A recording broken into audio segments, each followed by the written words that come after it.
हातकणंगले तालुक्यातील आळते इथल्या एका धार्मिक शिक्षण देणाऱ्या संस्थेत परप्रांतीय अल्पवयीन विद्यार्थ्याला दुसऱ्या अल्पवयीन विद्यार्थ्यानं विजेचा शॉक देऊन मारल्याची घटना घडली आहे।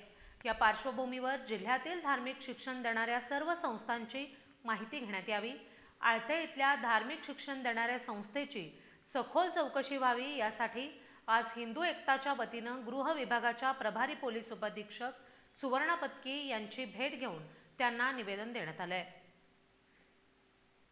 हातकणंगले तालुक्यातील आळते इथं धार्मिक शिक्षण देणारी संस्था आहे। या संस्थेत बिहार राज्यातील 11 वर्षीय मुलगा फैजान नजीम हा शिक्षण घेत होता। त्याचा 16 जून रोजी पहाटे संशयास्पद मृत्यू झाल्याचं समोर आलं।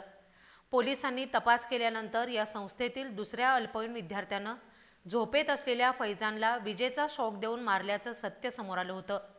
संस्थेतील विद्यार्थ्यांना सुट्टी मिळावी आणि आपल्याला घरी जायला मिळावं या उद्देशानं आपण हे कृत्य केल्याबाबतची त्या अल्पवयीन विद्यार्थ्यानं कबुली दिली आहे।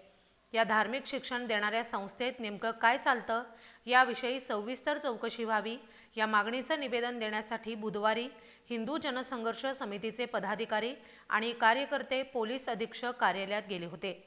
दरम्यान पोलीस अधीक्षक, अप्पर पोलीस अधीक्षक, गृह पोलीस उपाधीक्षक तसंच स्थानिक गुन्हे अन्वेषण शाखेचे निरीक्षक अधिकारी कार्यालयात उपस्थित नसल्यानं हिंदुत्ववादी पदाधिकाऱ्यांनी जिल्हा विशेष शाखेचे पोलीस निरीक्षक प्रवीण खानापुरे यांना निवेदन देण्याचा प्रयत्न केला।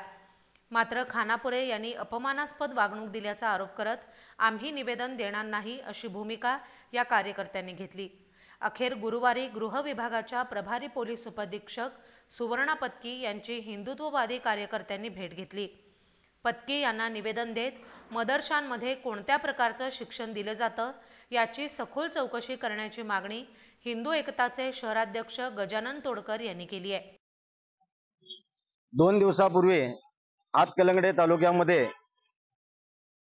मदरशामध्ये एका अल्पवयीन मुलाचा खून केला आणि ही घटना अत्यंत गंभीर आहे आणि याबाबत माननीय SP साहेबांना आज आपण निवेदन दिलेलं आहे की संपूर्ण कोल्हापुरातले जे मदरसे आहेत त्या ठिकाणी परराज्यातून आलेली मुलं ही संपूर्णपणे त्या ठिकाणी कशासाठी आल्यात, त्या ठिकाणी शिक्षण काय दिलं जातं याची चौकशी करावी आणि ताबडतोब जी परराज्यातली मुलं आहेत ती ताबडतोब त्या घरी पाठवावीत अशा पद्धतीची आपण मागणी केलेली आहे।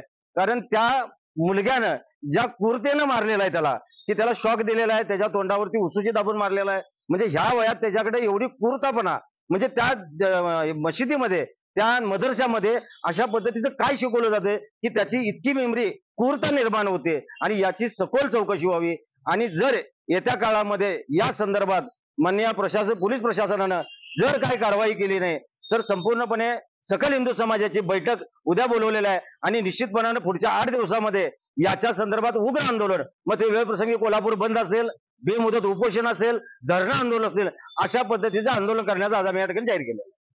या मदरशाची सखोल चौकशी व्हावी तसंच हिंदुत्ववादी कार्यकर्त्यांचं निवेदन घेण्यास टाळाटाळ करणाऱ्या पोलीस निरीक्षक खानापुरे यांच्यावर कारवाई व्हावी अशी मागणीही हिंदू एकताच्या वतीनं निवेदनाद्वारे करण्यात आली आहे।